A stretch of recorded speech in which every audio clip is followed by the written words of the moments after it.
I awoke to a slow, rhythmic sound. Two-woo-woo, two-woo-woo, two-woo-woo, two-woo-woo. Where am I? What is that smell? The smell of disinfectant filled my nostrils. My mouth went dry. How long have I been here? I tried my best to open my eyes, but it was too bright. With a groan, I immediately closed them and concentrated on breathing. I couldn't move, and every breath I took felt like a knife piercing my side. I slowly became aware of pain everywhere, as if some sort of veil was falling off of me. He woke up. Who was that? Mr. Davis, can you hear me? I nodded, or so I thought. Mr. Davis, you're in the hospital. You were brought in last night. The doctor will be here to talk to you as soon as he's free. Just try to relax and don't move any more than you have to. I tried to lift my arm, and oh shit, it hurt. What the hell did they do to my arm? The pain shoots all the way up to my shoulder. The stabbing pain makes me breathe even harder, and that knife goes through me again. What the hell is going on? I decide to lie still and just try to breathe slowly and shallowly. It must have gone away, and eventually I tried to open my eyes again. The vision in my left eye was blurry, and I couldn't see anything with my right eye. I think a nurse walked by, so that confirmed what they told me. Another glance in my direction. She must have noticed me licking my lips because she offered me a straw, and I took a sip. Oh yeah, so good. I don't know how much time passed. I tried to avoid anything that hurt me, but since that included breathing, I didn't have much success. A white coat moves in my direction. Mr. Davis, I'm Dr. Patel. You were brought in by ambulance last night. How are you feeling? How the hell do you think I'm feeling? At least that's what I was trying to say. Don't try to talk, Mr. Davis. You have a broken nose and a hairline fracture on your cheekbone. What the hell? He asked me a question and then tells me to shut up? Last night, you were in surgery for 4 hours trying to repair your right knee. You also have 3 broken ribs on your right side and a compound fracture of your right forearm. Your eye? Yes, your right eye is swollen and puffy, but the damage is superficial. The swelling will subside in a few days. You actually had a mild concussion when you were brought in, so we want you to be completely rested for a while. You're gonna stay here until we're sure you're on the mend. How? I'm sorry, Mr. Davis. I don't have to answer that question. When you're ready, the police will talk to you. In the meantime, they don't want us to distort your answers. The nurses will take care of you. In the meantime, I suggest you just get some rest. You're still in post-op, but you'll be moved to your room soon. And then he was gone. What was that? What the hell happened to me? I was drinking and partying with my friends. I was dancing with, oh yeah, Karen. The memory was coming back to me. I was dancing with Karen, my ex-girlfriend from high school. She was rubbing my leg and rubbing up against me. My God, she was even hotter than when we were in high school. Some guy kept trying to interfere. Who was it? It doesn't matter. She kept laughing at him and telling him to let her have a little fun for once. Oh yeah, now I remember. That wuss was her husband. They moved me to a double room and I got some sleep. I wanted them to put me to sleep for a week, but they refused. They said something about a concussion. Could it get any worse? I don't think I slept much, but it's impossible to say for sure. Time passed slowly when I was awake, and I measured it in breaths. Small, shallow breaths hurt less. My throat was dry. Where's the nurse? It hurt to even swallow. Who are these people making all this noise? They must be visiting the guy in the other bed. Could they please just shut the hell up? Breathe easy. Take shallow breaths. Just try to relax. Where are my visitors? Where's my wife? She should be here. I haven't seen my parents or my sister's family. Do they even know I'm here? Mr. Davis? I open my only healthy eye. He's looking down at me. Cheap brown suit, notebook, must be a cop. I nod. Mr. Davis, I'm Detective George Abbott. I've been assigned to your case. What can you tell me about last night? I'm trying to explain. I was attacked. I was minding my own business. I'm sorry, Mr. Davis, I can't understand what you're saying. Detective, he's not ready. The swelling's making it hard for him to talk, and the painkillers are making him dizzy. You should be back tomorrow. Thank you, nurse, Mr. Davis. I'll be back when you're ready to talk. The suit turned and walked out. What the f— I'm ready. Find this guy. My side is hurting again, and the pain in my leg has started to throb. Nurse! Nurse! My leg! Mr. Davis, does your leg hurt? Your painkillers are probably wearing off. I'll get you something. She comes back with 2 pills, water and a straw. Just lie there and try to calm down. Don't move any more than you have to. You'll feel better tomorrow. She left before I could ask her where my wife was. I slept lightly that night, and the next day they put me on my feet with a walker. That's what they do now. When you have knee surgery, they want you to get up and walk right away. I walked to the far end of the hall and back. Then they put ice on my knee, and 4 hours later they make me do it again. I take the oxycodone as soon as they give it to me and take ibuprofen and acetaminophen in between like it's a tic-toc. I'm lying in my bed when the suit comes back on. Mr. Davis, you may not remember me. I'm Detective George Abbott, and I'm here to talk to you about what happened. He paused for a moment as I nodded, then continued. How much do you remember? I shrugged. I remember that night and leaving the party. I was walking across the parking lot when I was hit from behind. I vaguely remember falling. But that's it. Do you remember what happened before that? It was our 10th high school reunion. I came from Chicago, where I live now. It was a cotillion. The committee decorated the gym, and we finally got all the drinks we couldn't get when we were in high school there. I thought that would get him, but Detective Abbott didn't even smile. I met up with my buddies, some of their wives, the usual. My ex-girlfriend, Karen, was there with her wimpy husband. She ran up as soon as she saw me and dragged me to the dance floor. Hell, she was even hotter than when we were in high school. One song, and it was like we were back in high school. She melted into me like she always had and was soon dry humping my leg. I mean, hell, she'd always been a cold-blooded fox, but that night she was out of control. Okay, I was bragging a little bit, but it was true, and I was just getting to the good stuff. Do you remember anything else? Her weak husband kept trying to intervene, and she kept laughing at him. At one point, she said, "Just go away and let me have some fun." Hell, she may have been cold, but to me she was hot. We found a table, got a few drinks, and talked. She kept stroking my leg under the table until hubby finally dragged her back to their table. That didn't last long, and either she would come to me or I would go to her. I took her away from hubby's table 3 or 4 times. One more round on the dance floor, and it was settled. I ran to the men's room and ducked down the stairs to the men's locker room. 5 minutes later, she joined me. Hell, she was hot in high school, but that night she was on fire. She was screaming like a wild woman, and with all those tiles on the floor and walls, it's a wonder they couldn't hear us upstairs. Just when I thought we were done, she started up again. We finally slipped out of the locker room and went upstairs separately. The reunion was winding down, so I headed to my car. At some point, as I was crossing the parking lot, I was hit from behind. I remember hitting the ground, but that's all I remember. And then I woke up here. I looked past the detective and noticed a nurse standing not far away from him. She seemed to be listening. I guess she doesn't have a personal life of her own. Who cares? Detective Abbott nodded and took some notes, but I got the feeling he wasn't taking it seriously. Is there anything else you'd like to add? No, that's all I remember. All right then, I have your statement. I'll contact you in a few days if I need anything else. That's it? Can you at least tell me something about what happened to me? Well, we don't have a lot of leads. Apparently there were some people in the parking lot, but no one admits to seeing anything. What? No one? What about my friends? As far as we can tell, Mr. Davis, no one wants to admit they're your friend. Some people admit to seeing you at the reunion, but no one saw you leave, and no one saw the attack. That's crazy. There must have been at least 20 people in the parking lot. What can I say, Mr. Davis? No one's admitting they saw anything. Well, what do you think happened? Off the record, we think Karen Jefferson's husband Bill kicked your ass. That wuss? He may be a wuss, but he walks and you don't. Doesn't seem to bother you too much. A crime was committed. That's the way it used to be. What does that mean?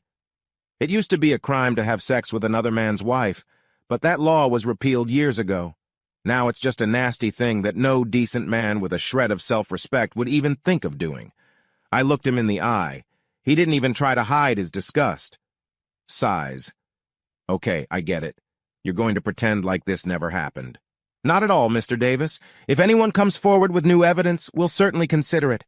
Right now, it looks like another unsolved assault. There's a lot of those when it comes to drinking. What if I press charges?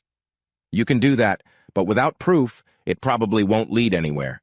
Even if it does, you should know that juries here don't treat men who fuck other men's wives well. There's a good chance that even with the evidence, you won't get a verdict you like. So you're not going to do anything. There's nothing more to do here." With those words, Detective Abbott turned and left the room. Typical cop. Where the hell is my family? Where are my friends? Why didn't my friends tell the police what they saw? Damn, I hated this sanctimonious city growing up, and I can't wait to get back to Chicago. That nurse who overheard me talking to the detective is still in the room. Nurse? Do you have a minute?" She looks annoyed, but she comes over to me. "My wife has been notified that I'm here?" "Yes, Mr. Davis. She was contacted when you were brought in. She was here when they brought you out of surgery with your parents. How come I haven't seen them? Were they turned away for some reason?" "No, they were talking to some of your friends when you were brought out of surgery, and then they left." With those words, she just turned and walked out of the room. They left? They just left me here? The next chance I get, I call another nurse. "I'm sorry, but I had a cell phone when I got here. Do you know where it is?" "It should be with the clothes you were wearing." She opens the closet and pulls out a plastic bag with a drawstring. "Here it is." With those words, she hands me my phone and walks away. The phone is dead. After lunch, they take me to rehab. They make me walk back and forth and tell me it's good for my recovery. The pain in my knee is indescribable. During therapy, they make me bend my knee. They are working on getting it to at least a 90-degree turn. It's about 45, and I feel like screaming in pain. The therapist tells me, no results without pain, but all I want to do is rip his head off and spit down his throat. When the rehab session ends, they wheel me back to my room. I guess they decide they've tortured me enough and feed me lunch. No one comes here for food. While I'm lying there eating Jell-O, my sister walks into the room. At last, I have a visitor. "Sis, it's so good to see you. Where is everyone? Does anyone else know I'm here?" She's not answering me. "How are you doing?" "Shitty. I got a broken knee, I got a broken arm, I got 3 broken ribs, and I got a smashed face." "I can see that. What did you do that got you in this condition?" "Nothing. I was just walking to my car after the reunion." She's ignoring my answer. "Mom and Dad were worried about you." "Why aren't they here?" "The nurse told me they were here when they wheeled me out of surgery, but then they left." "We were all here." "Why did you all leave?" "Damn it.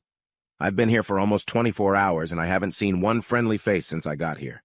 She ignores what I said and just seems to be looking around the room. "Well, at least you're here. I'm really glad you're here." I pull out a short straw. "What?" "I was with Mom and Dad, along with Janet, her parents, and her brother." "Janet's here. My wife came down from Chicago, but she didn't bother to see how I was doing." "Bill and his parents were here, too." "Bill? Who's Bill?" And then it hit me. The detective said Karen's husband's name is Bill. Bill Jefferson. I believe you met him last night. Why was Jefferson meeting my parents? When are Mom and Dad coming? I don't know if they're coming. Like I said, I drew the short straw. What is that supposed to mean? It means we're not proud of you at all right now, little brother. You've embarrassed the family. Disgraced? I was attacked from behind. I didn't even have a chance to defend myself. My sister leaned in close to my ear and whispered, "You fucked another man's wife, you sneaky piece of shit.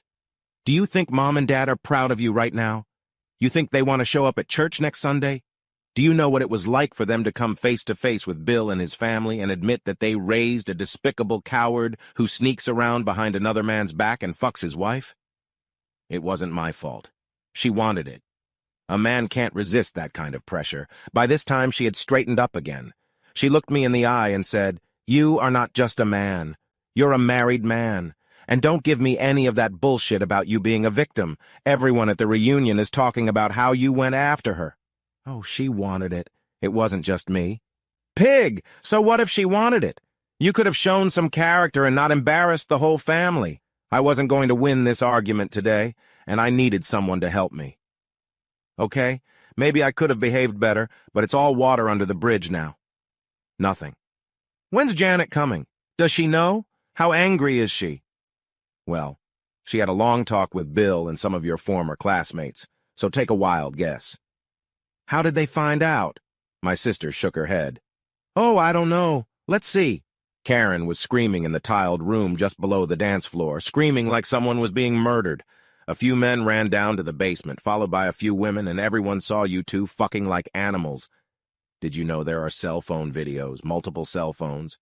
Do you know what it was like for your wife to watch those videos? Do you think our parents liked it? Do you think Janet's parents liked it? You fucked up big time, little brother, and you're not going to get away with it this time. I'm going to tell everyone you're okay. And with those words, my big sister, who looked after me when I was little and protected me on the playground when the big kids bullied me, turned and walked out of the room, leaving me alone. A day passes, and I spend it with an ice bag on my knee, swallowing painkillers. I can't even take a shit without calling the nurse to help me get there. I have one more walk down the hallway and back, and I'm eating a dinner that wouldn't even pass for a meal in a kennel. All the while, I'm trying to think of what I'm going to say to Janet. These videos are going to be hard to refute. Eventually, I fall asleep. The next day, the nurse tells me I'm going home and that I'll need help for a few weeks while I continue physical therapy. I ask the nurse to call my parents. They will have to accept me no matter how upset they are. One more walk down the hall, a course of therapy, a large bag of ice and some pills, and I'm ready to go. The nurse tells me my parents are waiting for me downstairs, and I breathe a sigh of relief. My relief was premature. When I got to the doors of the hospital, I was happy to see that they were waiting for me. Everyone was there, including my parents, my sister, and even my wife and her family. I had been forgiven.